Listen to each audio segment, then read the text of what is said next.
Today we are going to be learning a little bit about operating systems.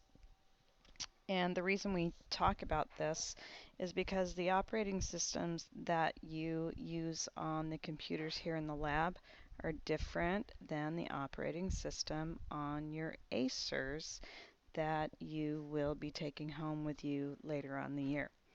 So, once you have opened these notes from Google Classroom, I want to show you how to put the notes on one side of the screen and have YouTube with this recording open on the other side of the screen.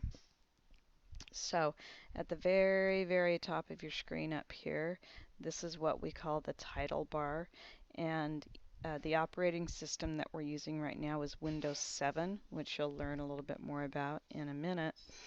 So with Windows 7, you can move this window around by clicking and holding down and dragging that title bar. And you can see that you can move that around. If you move it all the way back up to the top, it will pop open to a full screen again. So the first thing I'm going to do, I can see that I have my notes on this tab here. I'm going to open another tab and go to YouTube. You may not know this, but YouTube is a Google app, and so you're going to find that in your black waffle over here. Remember, the black waffle has all of our Google applications. So I'm going to click more, and then I should see YouTube. Now, for you guys, YouTube will already be open because you will have clicked on the link in Google Classroom. So what you'll be looking at is you will have a tab with your operating system notes, and you'll have a tab with YouTube. And what we want to do is to have both of those windows open on our screen at one time so you can watch the YouTube video and complete your notes. So what we're going to do, the very first thing, is to separate one of these tabs from the rest of these tabs. Right now they're all linked together, and we want to pull one of these away from the rest. So I'm just going to choose to do that with my YouTube tab. So I'm going to put my mouse on my YouTube tab, hold down with my mouse button, and then drag down. And you can see how it separates from the other tabs. Now, when I let go, it is going to go back to full screen. It will always do that when you are dragging away one of your tabs. Now what I want to do is to take my YouTube window and put it on half of my screen.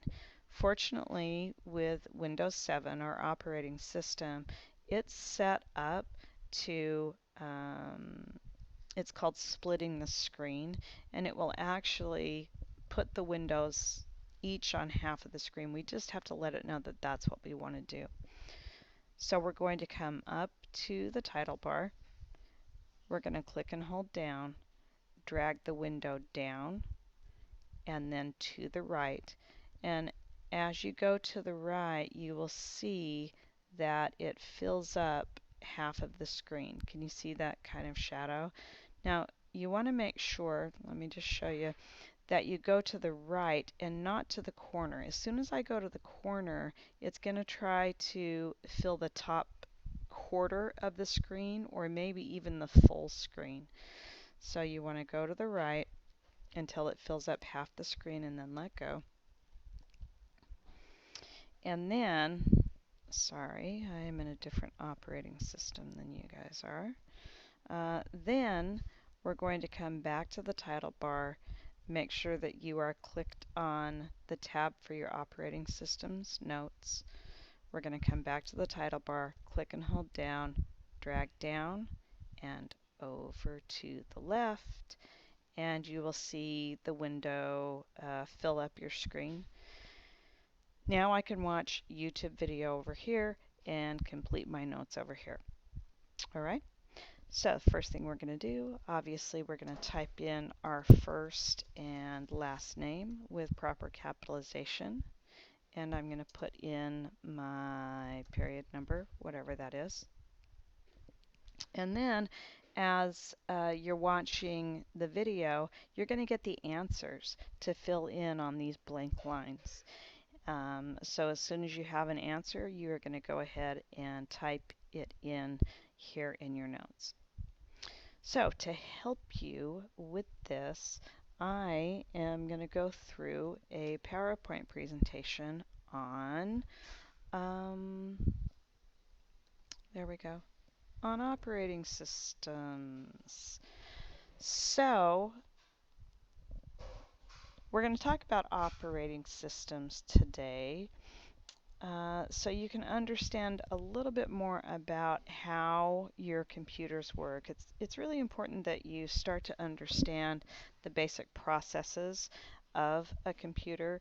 The more you know, the less magical it all seems, and you just realize that it's a piece of equipment with some really great programming or coding that makes it all work, okay? All right, so here we go, operating systems. So today we're going to talk about what an operating system is and why it's important. I'm going to show you some different versions of operating systems, and then we're actually going to label, right here, we're going to label a picture of a Windows 7 desktop, since that's what you'll be using here in the lab. All right, so here we go. So first of all, what is an operating system? An operating system is a software that manages the sharing of resources on your computer. So you guys are filling in the word software on number 1 in your notes. So just to give you kind of an idea of operating systems, the very first operating systems that we had on computers looked like this.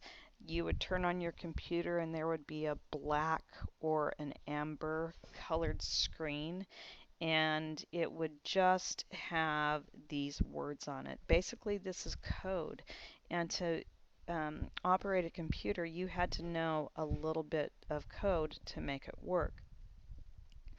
Well, the computer companies realized that they would sell a lot more computers if the computers were easier to use, because not everybody wanted to learn computer code to make their computers work. So they came up with this operating system here. And this was the very first operating system that had icons or pictures. And so this is where we start to make the transition to the operating systems that you guys are a little bit more familiar with. Okay, so the very first operating system was called DOS, Disk Operating System, and it looked like this. That's not in your notes. You don't need to know that. What you do need to know is that every single computer has to have an operating system to function. Otherwise, it is just a very expensive paperweight. It's just a piece of equipment that will sit on a desk or a table and it will do nothing. So every single computer needs an operating system to run. That's your answer to number 2. If you didn't get it, rewind me so you can hear what it is. Okay? All right, so I showed you the first operating systems that started to have pictures. Those are actually called GUI operating systems. Now GUI, G-U-I, stands for Graphical User Interface. And that's your answer to number 3. So a graphical user interface is a software that allows the user to interact with the computer through the use of graphics or pictures. We call those pictures icons. So the operating systems that you guys are used to in your daily lives, you turn on a computer, you see a desktop. On that desktop are icons. You click or double click on an icon and something happens. It launches a program or it takes you to a location. So you are interacting with that computer through the graphic or the icon, and that's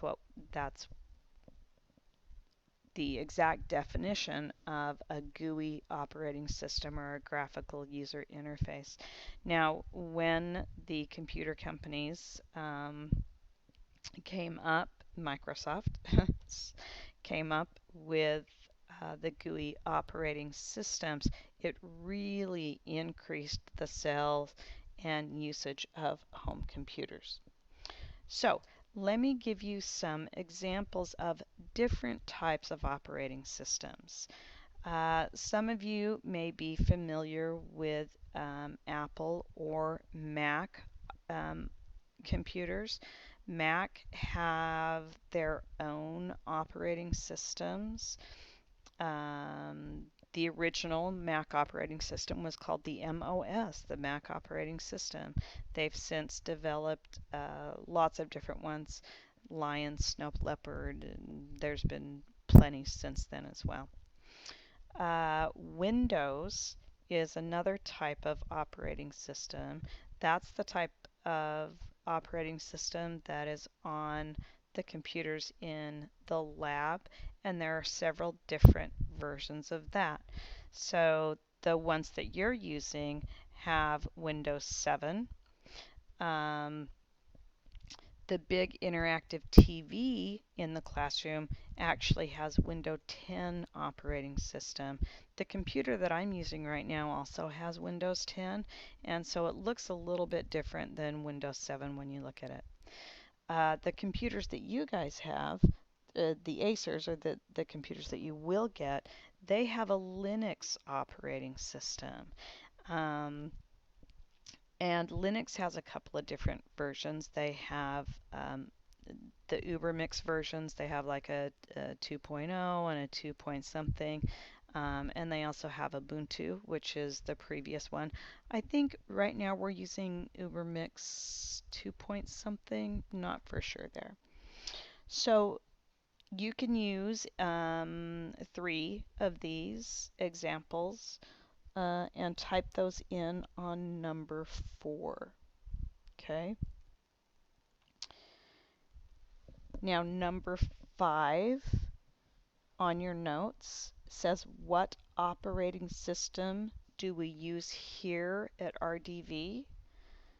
That's a little bit of a complicated question because in this lab we're using Windows 7, but on your Acers we are using Linux. So I will take either answer there. If you say Windows 7 or if you say UberMix, you will get those right. Number 5. Okay? All right, so the next thing, I'm just going to show you a couple of pictures of the different operating systems and what they look like. They all have the same basic features. So here is a Mac desktop. We always call this main working area the desktop. Um, you'll notice that on a Mac you have your time and calendar and some of things like your internet connection and strength, your speakers up here in the right hand corner. On your computers here in the classroom, that's in the bottom right hand corner. On a Mac, this area down here is called the dock, and this gives you easy access to the programs that you use the most. In Windows 7, these are contained in your Start menu. So this is, yeah, just a picture of a Mac desktop so you can get a look at the different operating systems. This is a picture of a Vista operating system. This was an operating system put out by Windows. It was not very successful. It did have great graphics, but it was super glitchy and just did not work very well. They did have this here, these were called gadgets, and they allowed you to customize your desktop a little bit more. The next version of Windows is Windows 7, and that is the operating system that you guys have on your computer right now. Hopefully, this looks familiar to you. The main thing that defines the Windows 7 is this Start button down here in the left-hand corner. Lots of people were confused about that. The previous operating system, in this corner, it had a green Start button, and it literally said Start, so it was super easy to know where to go first.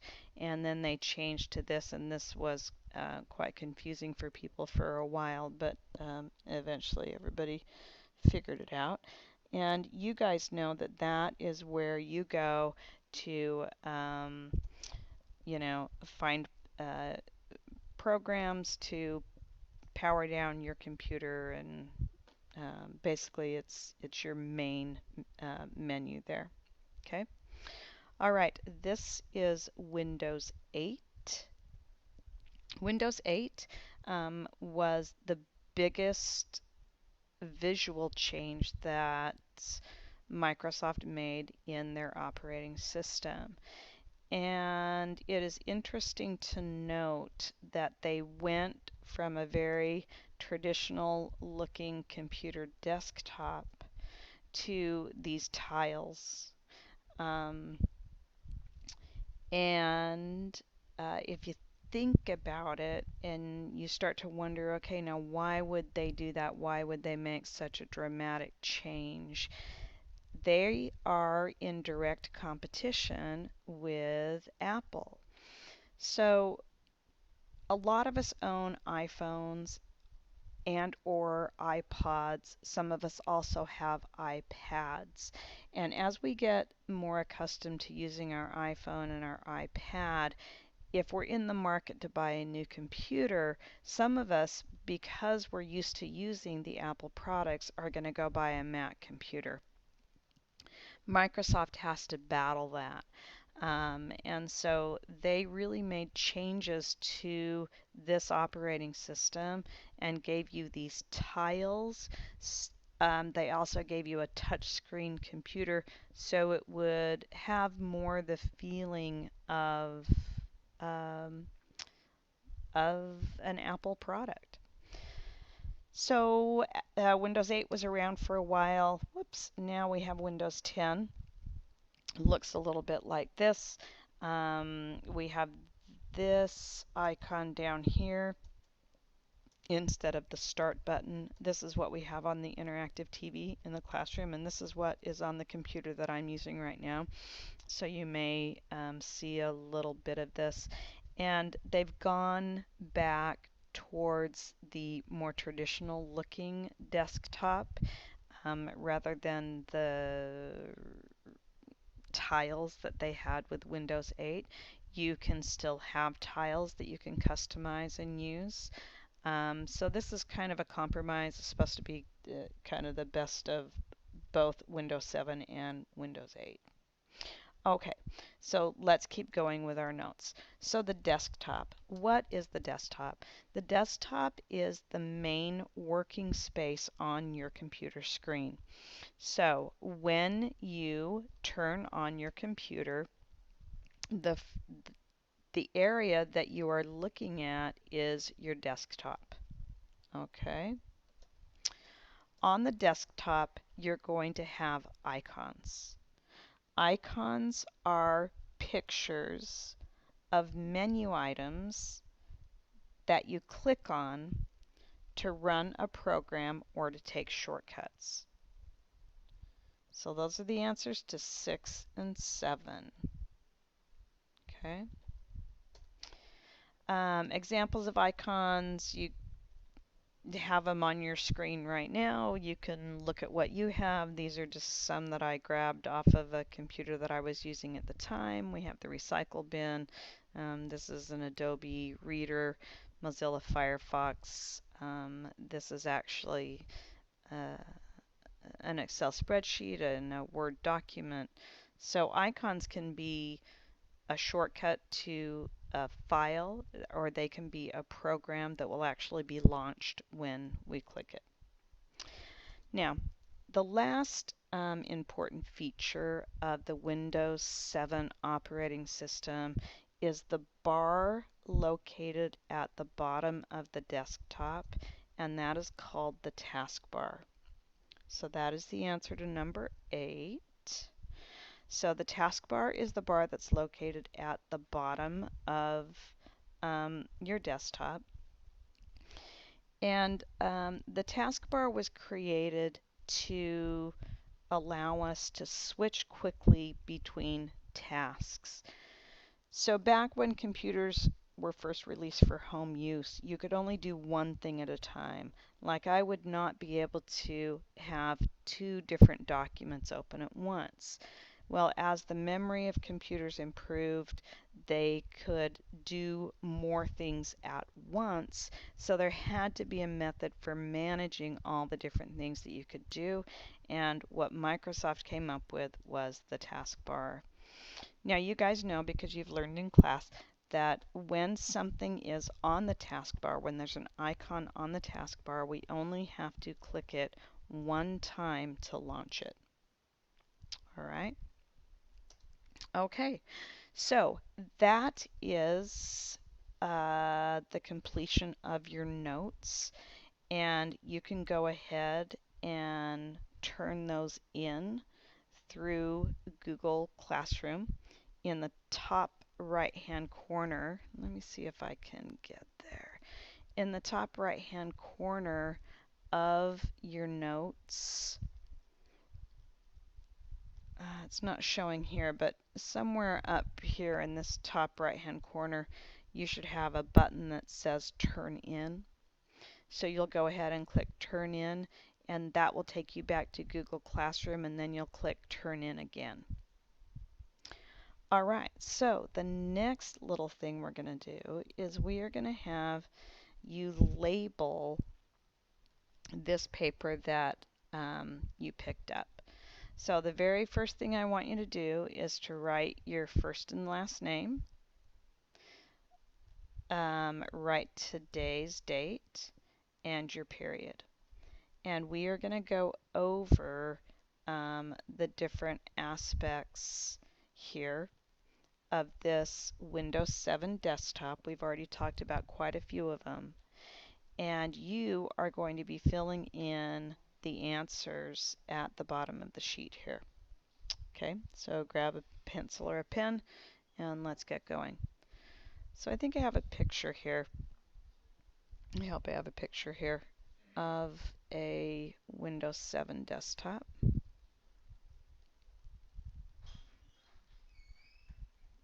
Maybe not.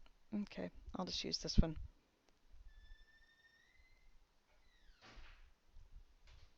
I really thought I had one.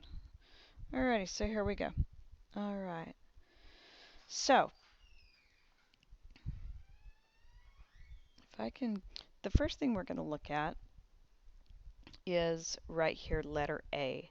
Letter A is pointing to the Start button. Okay, so letter A is the Start button. When you click on the Start button, it opens the Start menu. Okay, if I end up going too fast for you, you can pause me, yeah? So just put me on pause and come back when you're ready. Okay, letter B is pointing to the bar at the bottom of the desktop. You guys know now that this is called the taskbar. Letter C is pointing to pictures or graphics that are on our desktop that we click to go to locations or to start programs. And remember, these little pictures are called icons. Letter D is pointing to this whole area right here. And this is what we call the desktop. Okay. Now letter E is pointing to this tiny little rectangle right here at the far right hand side of your taskbar.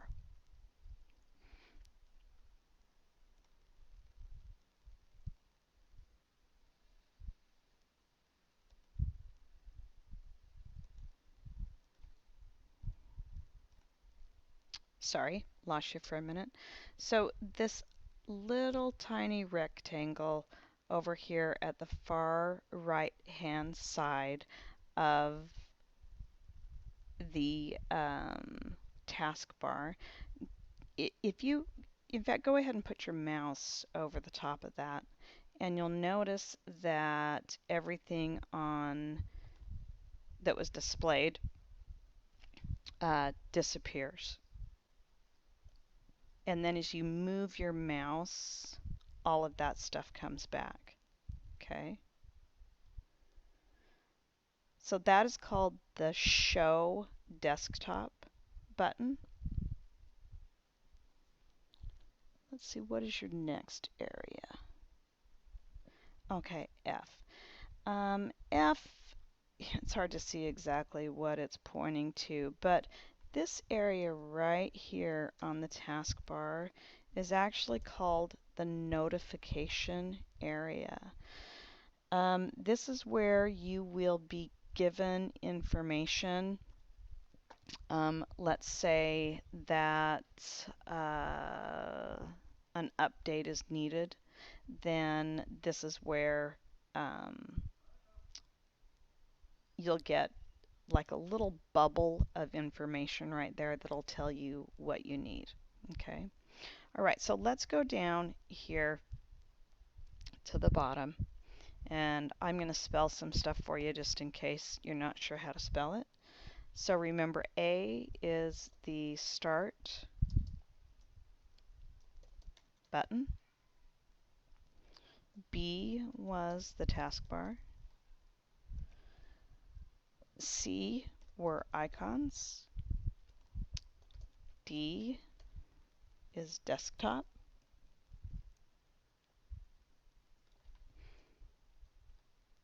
E is the Show Desktop button.